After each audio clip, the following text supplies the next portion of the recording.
Hey, happy day 541 of What's She Up To Now. Sharon Horne-Ellstrom here, also known as Pajama Grandma, coming to you very late today. Geez, I think it's got to be almost 6 o'clock or so tonight. Normally I do my videos first thing in the morning, like before 6 o'clock in the morning. So 12 hours behind schedule for me, but here I am because every day I need now, I don't just like to, I need to hop online and share what I'm working on, how things are progressing with respect to transitioning from the brick and mortar world of businesses, corporate America for over a quarter century, and then actually 27 different businesses and industries I've owned and operated and been involved in. Sometimes with a partner, sometimes not. And a couple of years ago, I was afforded the opportunity to move into the online world, to actually do what I wanted, so that I could do what I want, when I want, where I want, wearing whatever I want with whomever I want. And my goal and objective is to duplicate my offline brick and mortar success in the online world and help other people to do the same, to combine what they do offline with online tools and strategies and tips and techniques and things that can make their life and the results so much faster and easier. I worked myself to death at one point in the offline world and decided that that wasn't really the best strategy for most human beings in order to achieve the level of success that they want. So why I'm talking about and why I label this one flexible and flexibility is because the importance of flexibility in our lives. Now, I like to do things a certain way, a certain time of day, but that doesn't always happen. Life gets in the way, things happen. I'm in the process of moving. My sister and her granddaughter were up visiting for a few days, and then yesterday was their last day. So we had a sleepover, my granddaughter and I, with my mom and my sister and her granddaughter and our granddaughters, so that it would be fun and we could spend time with them. They live in Texas, and so that's a long way from Wisconsin. And I wanted to make sure that my granddaughter got to know one of her cousins from far away. We spent time with the Florida cousins as well during this last week, but it was their last day, so we wanted to have a sleepover, which meant I was in a household that was not conducive to making my videos in the morning. I had my stuff with me, and I woke up as usual, like I wake up at 4 and I'm like, yeah, this isn't gonna work. We're gonna have to figure out something different. So the day progressed, and all of a sudden, it's 5 o'clock at night and I'm just heading home where I can go ahead and make my videos. So we have to be flexible. We have to know that, would it have been the end of the world if I didn't make my videos at all today? You know what? Probably very few people would have even noticed. Although I know I have a couple of people that if I'm late, even a couple of hours, they're like sending out the search parties and they're messaging me and they're like, you okay? Is there something wrong? We haven't seen you yet today. So I want to make sure that I pop on for sure and I'm available to them. Know that if by some chance I ever miss a day of video, I'm probably not dead, although that has happened before too, but that I will get back to it or get on it as soon as I possibly can. Now, what I like about this segment is I get to share what I'm doing, what's working, what's not working, things that have frustrated me, things that are, just a big fat waste of time and energy, and then other things, tips and strategies that really, really help me out a lot. Been working with a couple of entrepreneurs that are absolutely amazing and doing some projects that are just plain fun. And that's what I'm talking about in the 90-day challenge. Today is day 81, which I haven't made that video yet either, which is the first time in 80 days I did it first thing in the morning. This is the first time I have not had that video available by, I guess it's always been available. I think the latest I've ever gotten it out was 7 o'clock in the morning. That's Central Time, so I guess it would be 8 o'clock Eastern, but today it's going to be in the evening, or actually probably late by the time I do it. And that's okay because people can access it whenever. Now, do I expect everybody to get their videos done tonight for that? Probably not. If they were waiting for me and the instructions of what their video is for today, then probably not. They won't get them done today. So I kind of screwed everybody up, not just myself, but everybody that's doing it.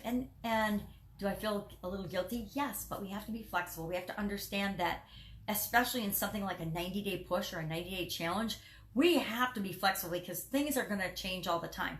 Outside influences, we get to choose how we react to them, but they're going to impact us. They're going to come up.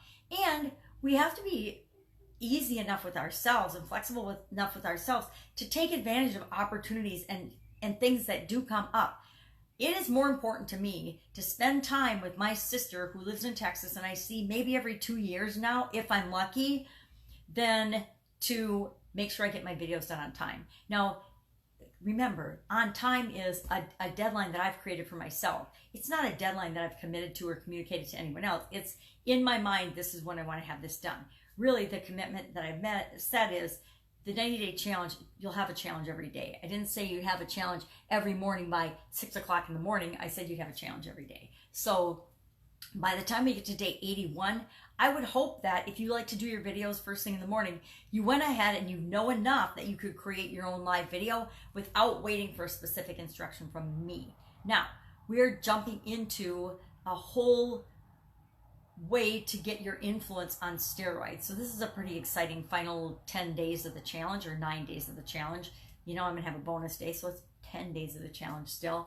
But we're talking about how do you get your influence on steroids? How do you supersize, rocket ship, maximize your influence? And I'm sharing each day for the next probably 3 or 4 days. I'll share my favorite strategies for doing that starting today.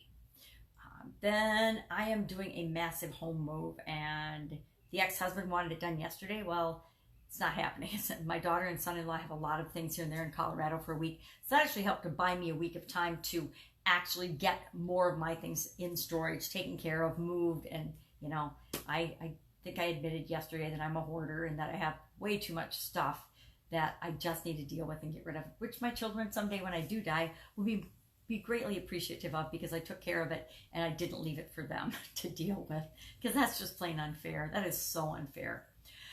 So working on that. I've also got an interview meeting with a lady tomorrow morning, kind of as a sanity break from the move, to discuss burnout, or, you know, entrepreneurial burnout. And since I died and had a sudden cardiac arrest being an entrepreneur, I have a couple of things to say and a few lessons that I've learned on the topic. And so I'm excited to talk to her tomorrow. She's doing a report and a big paper on it. So I'm really delighted to be a part of that. So what else are you working on? Also, really tempted to add and beef up my Women's Summit and put that out, because I think that the information is so valuable. Women entrepreneurs need that. And I keep getting the inkling that I need to put it out. I need to get it out. I need to get it out again. And then I'm actually starting to think about what is the next challenge. What is the next challenge I'm going to do? Because I have to have a challenge at any given time.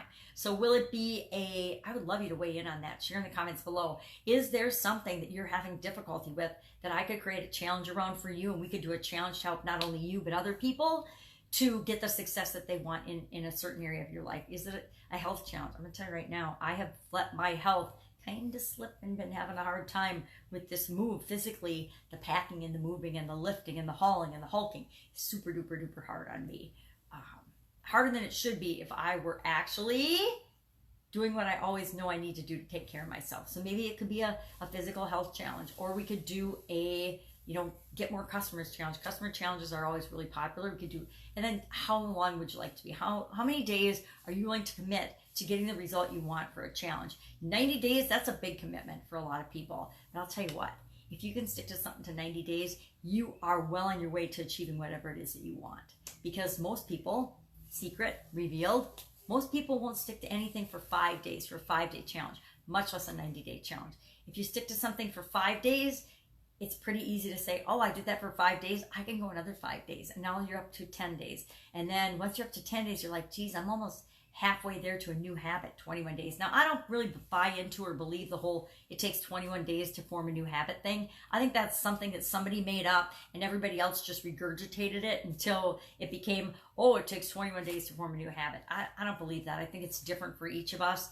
But if you repeat something often enough, if you do it every day, it's going to form a habit. That's why I like 30-day challenges. I think if you do something every day for 30 days, again, you've made that commitment to yourself. Once you've done it for 30 days, you're like, oh my God, I did it for 30 days. I can just keep doing it. And I think that's why your success was, because you gain momentum on yourself. You get leverage on yourself, and that allows you to succeed. So I'm going to do my 90-day challenge. I'm going to get back to packing. I'm packing the kitchen. Yeah, kitchen today. Took a truckload of stuff to Goodwill yesterday. Truckload, not just a little bit of stuff, a truckload out of my kitchen. Out of my kitchen, I took a truckload of stuff. That might be an indication that I am too much of a saver. So I hope you're having an absolutely fantastic day. I'll, of course, be with you tomorrow much earlier, letting you know what I'm working on as I transition from the brick and mortar world to the online world, and the differences, the similarities, the lessons that I've learned, the things that just are ridiculous, that are like any other industry. Once you get inside an industry, you find and see all of the nonsense and all the stupid stuff that people do, that if you just don't do that and you bring other ideas and knowledge into your industry, you can be a superstar really, really fast. All right, go out, make it an absolutely fantastic evening, and I will, of course, be with you tomorrow.